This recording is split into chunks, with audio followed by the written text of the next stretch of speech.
말씀 민수기 21장 4절에서 9절 말씀을 함께 공독을 했습니다. 메타노이아 트라우마 넘어서기라고 하는 제목으로 우리 하나님 말씀 증거하겠습니다.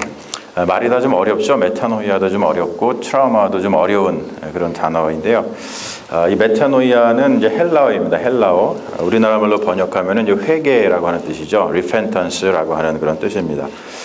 제가 굳이 우리나라 말에 회개라는 단어가 있고 또 영어에 repentance라는 게 있는데 굳이 이제 헬라어 메타노이아를 쓰는 이유는 이 회개라고 하는 말이 우리가 생각할 때 좀 많이 좀 오염되어 있는 것 같아요. 그래서 회개 그러면 좀 오해를 이제 불러일으키는 그런 요인들이 있기 때문에 그냥 메타노이아라고 하는 그 말을 쓰는 것을 굉장히 좋아하고, 그리고 제가 성경에서 이 메타노이아라고 하는 이 단어를 아주 상당히 좋아하는데 왜 그런지 오늘 같이 좀 나누고자 합니다. 이 회개라고 하는 단어를 떠올리면은 여러분들 어떤 생각이 듭니까? 사실 이제 언어라고 하는 것은 역사와 어떤 컨텍스트 뭐 이런 것들을 가지고 있기 때문에 그 언어가 지시하고 있는 것이 무엇인가를 좀 잘 아는 것이 중요합니다. 근데 사실 우리가 회개라고 하는 말을 떠올리면은 그냥 이렇게 떠오르죠. 그냥 죄를 뉘우치는 것. 그 정도로 그냥 우리는 그 낱말을 생각을 합니다. 하지만 성경에서 말하는 이 회개는 이것을 훨씬 뛰어넘는, 그냥 단순히 죄를 뉘우치는 것을 훨씬 뛰어넘는 그런 의미를 지니고 있습니다. 그리고 트라우마라고 하는 말이 있는데 이것을 우리말로 옮기면은 뭐 외상 후 스트레스 장애라 그러죠. 뭐냐면 어떤 일을 겪고 난 다음에 우리가 이제 마음에 상처를 입는다는 뜻입니다. 그래서 사람은 어떤 외적인 손상이라든지 어려움을 경험하고 나면은 그것으로 끝나지 않습니다. 우리가 뭐 여기 팔이 잘렸다 그래 보세요. 그러면 아파. 팔 잘렸네. 아프다. 그렇게 끝나지 않습니다. 이것 때문에 어디에 상처를 입는다고요? 마음에 상처를 입습니다. 어려운 일을 겪어도 그래요. 그래서 어떤 외적인 손상을 입은 다음에 그것을 이제 복구하는 것도 쉽지 않은 일이지만 그것 때문에 우리 사람은 이 마음속에 상처를 입는데 그 가장 힘든 것이 이 마음에 입은 손상, 그 상처를 복구하는 것이 사실은 더 힘들고 어려운 일이죠. 오늘 말씀은 이 모세와 이스라엘이 받은 그 트라우마에 대해서 기록을 하고 있습니다. 일명 이제 불뱀 사건이죠. 그들이 불뱀 사건을 겪게 되는 데는 일련의 과정들이 있어요. 그냥 불뱀 사건을 겪은 것이 아니라 어떠한 일을 겪다 보니까 불뱀 사건을 겪게 되는 건데, 뭐냐면 그들이 출애굽해서 하나님이 인도하시는 젖과 꿀이 흐르는 땅 가나안을 향해서 가는 중이었는데, 그런데 그곳을 향하면서 많은 어려운 일들을 겪습니다. 그것이 그들에게 트라우마가 되었고 그것이 이제 불뱀 사건으로 나타났다는 그런 뜻이죠.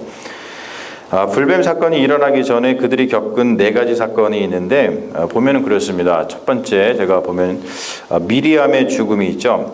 신광야라고 하는 것이 있는데 그 가데스라는 곳에 이르러 가지고 미리암이 죽습니다. 미리암이 누구죠? 미리암이 모세의 누나죠. 그 미리암을 갖다가 헬라어로 하면은 마리아, 메리입니다. 미리암, 메리 똑같은 거죠. 얼마나 가슴이 아팠겠어요. 누군가 죽는 것을 경험하는 것은 굉장히 트라우마로 다가오죠. 그리고 또 한 가지 사건은 뭐냐면 무리바 물 사건입니다. 물이 없어서 원망을 했어요. 여러분 물을 얼마 정도 안 드셔보셨나요? 나는 하루 동안 물을 안 먹어봤어. 나는 이틀 동안 물을 안 먹어봤어. 그러신 분 계세요? 우리가 밥을 하루 이틀 정도 굶을 수는 있어도 물을 조금이라도 몇 시간만이라도 목이 마른데 그 물을 못 먹으면 사람이 미칩니다. 그러니까 광야에서 물이 없어가지고 이스라엘 백성들이 모세와 아론에게 엄청난 원망을 했어요. 그러니까 모세와 아론이 이제 엎드려서 기도를 해서 하나님께 이제 반석에서 물을 얻는 그런 은혜를 얻습니다. 그런데 그 사건에서 무슨 일이 있었냐면 이 모세하고 아론도 굉장히 화가 났죠.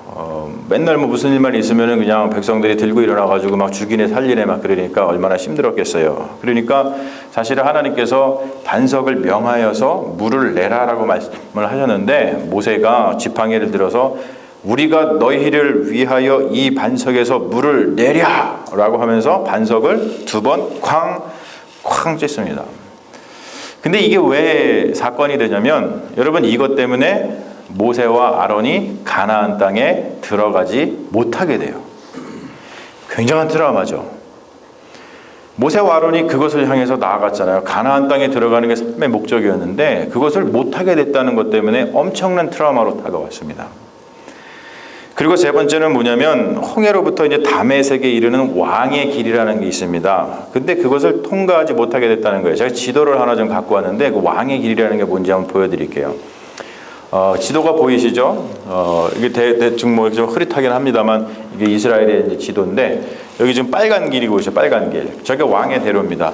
이 홍해에서 쭉 가가지고 저 북쪽까지 저쪽 염해 갈릴리 있는 그 가나안까지 이렇게 이르는 왕의 대로가 있었었는데 그 왕의 대로를 통과하지 못하게 됐어요.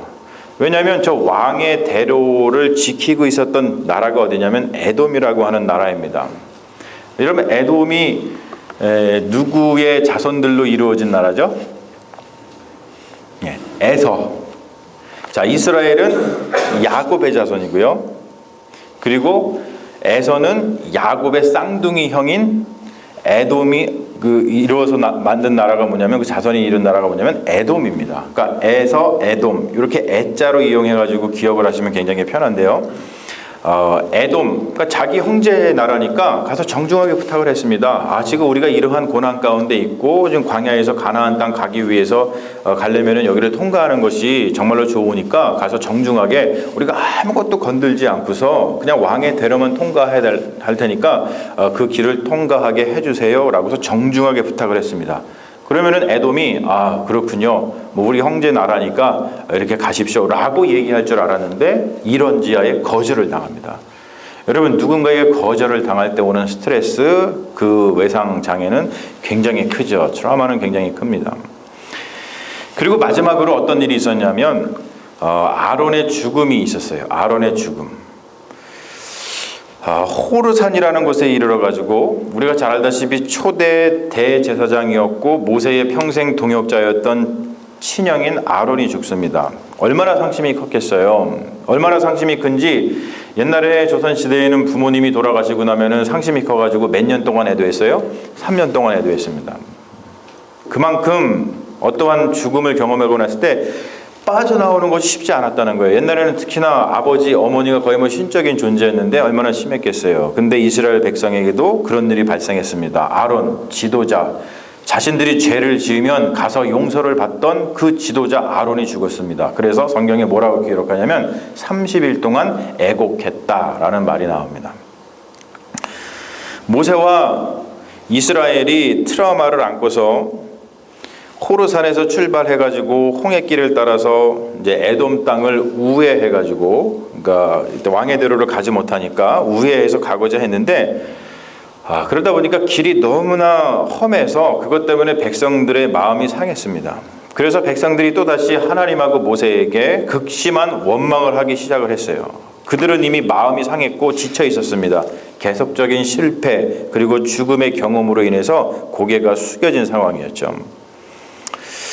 제가 예전에 한번 그 수요예배 때 한번 좀 말씀드린 적이 있는 것 같은데 트라우마 한국 사회라는 그 책이 있습니다. 거기에 보면은 이 트라우마에 시달리는 한국 사회를 이렇게 진단을 하고 있어요. 제가 적어온 것 같은데요.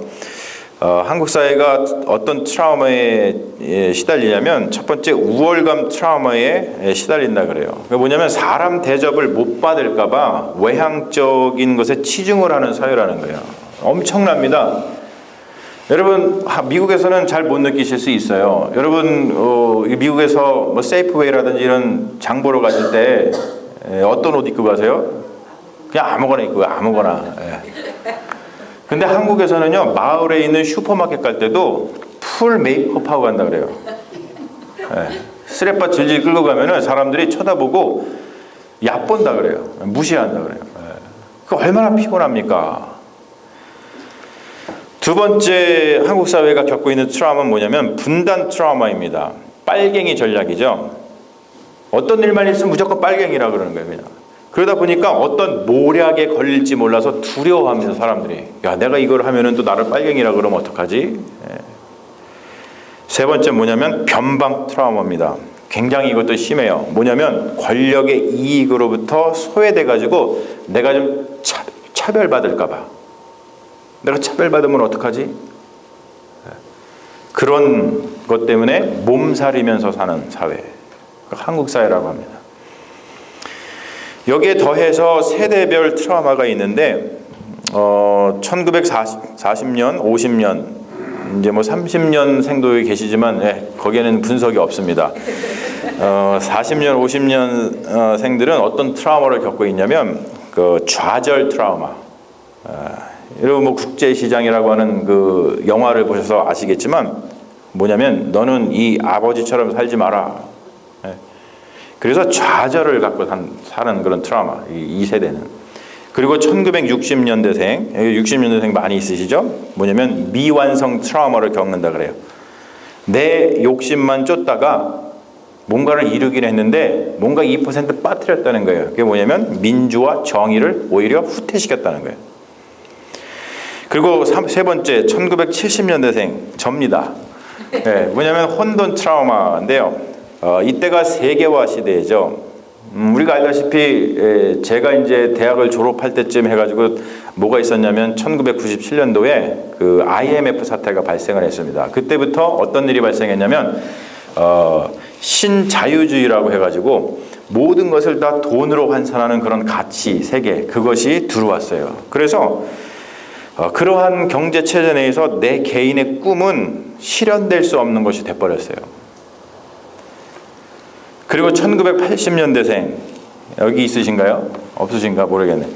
공포 트라우마, 뭐냐면 당장 먹고 사는 일이 걱정하는 그런 시대가 돼버렸습니다. 뭐냐면 낭만을 잃어버린 시대입니다. 극심한 경쟁. 1980년대생들 도서관에서 공부 엄청 열심히 하거든요. 그런데 그 공부가요, 무슨 공부인지 아세요? 그냥 남을 이기기 위한 공부예요. 그러니까 스트레스가 엄청나다고 하는 것이죠. 이만큼 트라우마는 한 사회를, 한 인간을 너무나도 힘들게 합니다. 아마 여러분들도 여러분들의 삶 가운데서 일어나는 일들 때문에 힘들게 겪은 그런 트라우마들이 있으실 거예요. 이스라엘은 에돔의 비협조로 인해서 왕의 대로를 통과하지 못하고 험한 길을 통과해야 되는 그 슬픔, 현실을 막다뜨렸죠. 그래서 불평과 원망이 쏟아져 나왔습니다. 영어 성경을 보면 The people grow impatient on the way라고 나와요. 참지를 못하는 거예요. 더 이상 너무나 고통이 심하고 이게 힘드니까. 그래서 그들이 모세를 향해서 이렇게 성난 함성을 질렀습니다. 뭐라 그러냐면 어찌하여 우리를 애굽에서 인도에 내어서 이 광야에서 죽게 하는가? 이곳에는 먹을 물도 없고 먹을 것도 없고 물도 없도다. 우리 마음이 이 하찮은 음식을 싫어하노라. 하나님이 메추라기, 하나님께서 만나 이런 걸 통해서 광야에서 먹여 살렸는데 그것이 이제 하찮다고 내가 싫어한다고 그냥 원망의 원망을 막 쏟아붓는 거예요. 여러분, 이것은 가슴속 깊은 곳에 있는 트라우마에 대한 표출입니다. 그들은 절망했고 그들은 불안했어요. 우리가 잘 아는 키에르케고르가 이것을 일컬어서 죽음에 이르는 병이라 그랬죠. 트라우마가 가져다주는 절망, 트라우마가 가져다주는 불안, 이것은 우리를 죽음에 이르게 한다는 것입니다. 근데 여러분, 오늘 말씀에 보면은 그것이 실제로 나타나는데 그게 바로 불뱀인 거예요. 불뱀의 등장으로 인해서 실제로 많은 사람들이 목숨을 잃습니다. 여러분, 우리 삶 가운데에서 있는 그 트라우마에 갇혀가지고 절망하고 불안하고 여러분들의 삶이 어쩔 줄 몰라서 그렇게 할 때에 오늘 말씀처럼 여러분들의 삶 가운데서도 불뱀이 올 수 있어요. 그 불뱀에 물려 죽을 수 있습니다. 그러지 않으려면 우리가 어떻게 해야 되겠습니까? 죽은 왕녀를 위한 파반느라고 하는 음악이 있습니다. 제가 잘 모르실까봐 죽은 왕녀를 위한 파반느라는 음악이 있어요. 그리고 여기에 영감을 받아서 쓴 그 죽은 왕녀를 위한 파반느라는 제목의 소설이 있습니다. 그 음악은 우리가 잘 아는 그 라벨이라고 하는 그 유명한 음악가가 지은 곡이고요. 그리고 소설은 박민규라고 하는 사람이 이제 지은 겁니다. 이 이 소설 박민규 씨가 지은 죽은 왕녀를 위한 파반느라고 하는 이 소설의 제목은 지금 보듯이 그 라벨의 음악 제목에서 따왔고요. 그리고 그 소설을 보면은 소설 표지가 있습니다. 근데 그 표지가 굉장히 유명한 그 그림에서 가지고 왔는데 1599년부터 활동을 했던, 스페인에서 활동을 했던 그 디에고 벨라스케스라고 하는 그 유명한 스페인 화가가 있습니다. 그 사람이 그린 그 시녀들이라고 하는 그림에서 이렇게 따온 그 표지가 있어요. 제가 한번 보여드릴게요. 모르실까봐. 자, 요 표지를 보면은 하나 더 넘겨봐 주시겠어요? 자, 원래 그림이 이겁니다. 디에고 벨라스케스가 그린 시녀들이라고 하는 그림은 원래 저거예요. 여러분, 이 그림을 보면은 누가 눈에 들어와요? 처음에 누가 눈에 들어오시죠? 그냥 보면은, 그냥 그림 보면은 딱 눈에 들어오는 사람이 있잖아요. 가운데 여기 있는, 그렇죠? 공주입니다. 예, 아리따운 공주가 눈에 딱 들어옵니다. 그런데 앞으로 넘겨봐 주세요. 박민규 씨가 쓴 죽은 왕녀를 위한 파반느라고 하는 소설의 그 표지는 조명을 다른 데 비추고 있어요. 그 옆에 있는 아주 못생긴 그 시녀에게 조명을 비추고 있습니다. 저걸 통해 가지고, 저런 그림을 좀 조명을 바꿔 가지고 시선을 다르게 두는 것을 통해서, 바로 이 소설 죽은 왕녀를 위한 파반느라고 하는 이 소설을 통해서 우리 한국 사회가 가지고 있는 가장 심한 트라우마에 대해서 고발을 하고 있습니다. 그게 뭐냐면, 우리 사회가 겪고 있는 가장 심한 트라우마는 한마디로 얘기해서 인정 욕구라는 거예요. 자본주의의 동력은 부러움과 부끄러움이라고 얘기를 합니다. 그러니까 뭐냐면, 저 사람이 난 너무 부러워. 근데 저 사람이 가지고 있는 것을 내가 갖고 있지 못해서 내가 너무 부끄러워. 이러한 원동력에 의해서 사람들이 이 트라우마에 시달려서 인정 욕구를 받으려고 자기 자신을 못 살게 굴면서 살아가는 것이 한국 사회라고 얘기를 해요.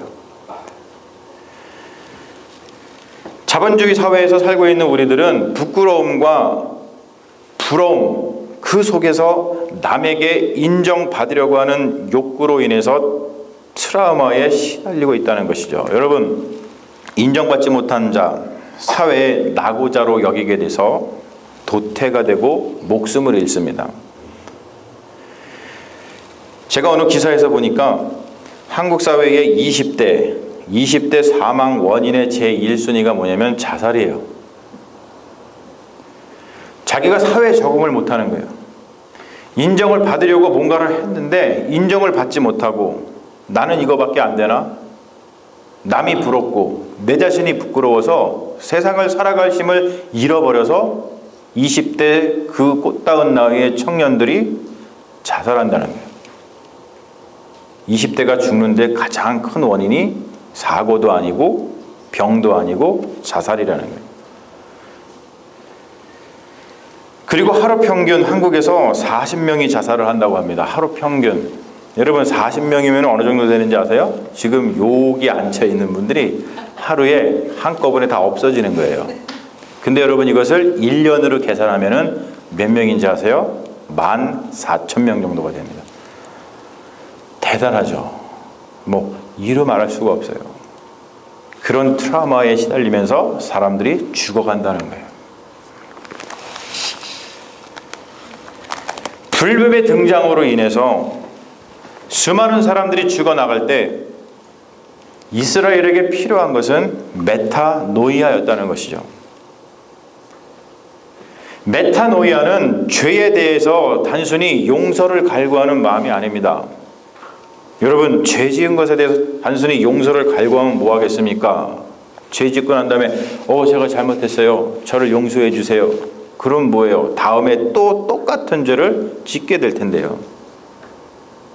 사랑하는 여러분, 메타노이아는 그런 게 아닙니다. 메타노이아, 즉 회개라고 하는 것은 현재 자기를 지배하고 있는 그런 마음을 부셔버리고 다시 나를 세우는 작업을 메타노이아라 그러는 겁니다. 여러분의 마음을 지배하고 있는 것이 무엇입니까? 여러분의 마음을 너무나도 지배하고 있어서 그것 때문에 트라우마가 와서 그것 때문에 나의 삶 속에 불뱀이 와서 나를 죽어가게 만드는 그것이 여러분 무엇이 있습니까? 내 눈에 보이는 이 현실이 전부가 아니죠. 반드시 다른 길이 있습니다. 다른 인생, 너머의 인생, 그것이 반드시 우리에게는 있습니다. 여러분, 우리는 그것을 일컬어서 부활이라고 이야기합니다. 메타노이아라고 하는 것은 현재 자신을 죽음에 몰아넣는 그런 트라우마를 넘어서서 다른 삶을 살기로 결단하는 거예요. 여러분, 우리는 그러한 삶의 도약을 누가복음 15장에 있는 탕자의 비유에서 보죠. 탕자는 어느 순간 돼지같이 비천한 삶에서 괴로워하는 자신의 모습을 발견했어요. 여러분, 우리나라에서는 그 누군가를 욕을 하고 모처럼 산다 그럴 때 개처럼 사네 뭐 이렇게 얘기하잖아요. 근데 성경에는 돼지자를 붙입니다. 그리고 독일어에서도요. 제가 보니까 독일도 그 성경의 어떠한 그 영향을 받아서 그런지 욕을 할 때 우리는 개자를 붙여서 욕을 하는데 그 사람들은 돼지자를 붙여서 욕을 하더라고요. 그래서 그 사람들한테 이 돼지 새끼 그러면 우리는 오히려 귀엽잖아요. 아유 돼지 새끼 그러면 우리는 귀엽잖아요. 근데 독일에서 돼지 새끼 그러면 우리나라 말로 개 새끼 그러면 똑같다는 거예요. 그러니까 독일 사람 앞에서 돼지자를 함부로 그러면 안 됩니다, 여러분. 그런 것처럼 탕자가 돼지같이 비천한 삶을 살고 괴로워하다가 그 탕자가 어느 순간 메타노이아 하는 순간이 있었습니다. 뭐를 기억했어요? 자기가 살고 있는 그 삶의 현실에 넘어서 있는 바로 아버지가 있는 그 집을 기억해냈습니다. 바로 그게 메타노이아의 순간입니다. 그럴 때 어떤 일이 벌어졌어요? 현재 돼지같이 살고 있는 자신의 삶을 버리고 자신의 아버지의 집으로 돌아갑니다. 탕자는 메타노이아를 통해서 새로운 삶, 부활을 경험하게 되는 것이죠. 이스라엘에게는 다른 삶이 있었어요. 불평과 원망, 트라우마 속에서 불뱀에게 물려 죽어가는 그런 삶이 아니라 생명을 얻는 삶이 그들에게 있었습니다. 바로 하나님께서 마련해 주신 장대를 높이, 그 장대에 높이 걸려있는 놋뱀을 고개를 들어서 쳐다보는 그런 일이었습니다. 오늘 말씀 보면 그렇죠. 장대를 보려면 필연적으로 고개를 들어야 되는데 물릴 자마다 그것을 보면 살리라 쳐다본 즉 모두 살더라. 여러분의 고개를 숙이게 하는 여러분의 삶 가운데 있는 절망, 불안 또는 인정 욕구, 여러분 그것이 우리 삶의 전부가 아닙니다. 내 눈에 보이는 이 현실, 내가 지금 경험하고 있는 이 고통, 내가 지금 경험하고 있는 이 어려움, 그것은 전부도 아니고 그것은 우리의 삶의 끝도 아닙니다. 주님이 준비하신 놋뱀, 즉 주님이 준비하신 또 다른 현실이 우리에게 있다는 것을 믿는 것이, 그것이 바로 그리스도인의 신앙인 줄로 믿습니다. 트라우마는 우리를 두려움에 꼼짝 못하게 가두지만 메타노이아는 그 두려움을 깨뜨린다는 거예요. 여러분, 그래서 우리가 메타노이아, 회개한다는 것은 너무나도 중요하다는 것이죠. 여러분의 현재의 삶을, 여러분의 마음을 근심하게 하고 두려워하게 하는 것이 있다면 여러분 눈을 들어서 우리의 놋뱀 대신 우리 주 예수 그리스도를 바라보십시오. 그리고 그 믿음을 가지십시오. 주께서 반드시 우리에게 살 길을 열어주실 거라고 믿습니다. 그러니 여러분 고개를 좀 드세요. 이게 한번 고개를 한번 들어보세요. 그리고 여러분 어깨를 펴십시오. 그리고서 내 삶 속에서 있는 그 모든 것들, 메타노이아, 하나님께서 분명히 다른 현실, 우리에게 생명을 주시는 그 모든 부활의 현실을 준비하고 계신다는 것을 믿고서 승리하시면서 살아가시는 믿음의 자녀들 되시기를 주님의 이름으로 축원합니다. 아멘. 우리 잠시 기도하겠습니다. 주님, 트라우마가 우리를 꼼짝 못하게 두려움 속에 가두었습니다. 우리는 고개를 들지 못하고 트라우마 불뱀에 물려 죽고 있습니다. 주님, 우리를 구원하여 주시옵소서. 장대에 높이 달린 놋뱀을 바라보게 하옵소서. 고개를 들어 주께서 준비하신 또 다른 부활의 현실을 경험할 수 있도록 메타노이아의 용기를 내게 하옵소서.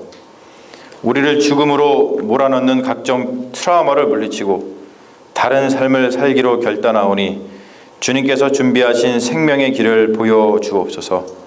우리는 그 삶으로 메타노이아 하겠나이다. 주께서 반드시 살 길을 열어주실 줄로 믿습니다. 예수님의 이름으로 기도합니다.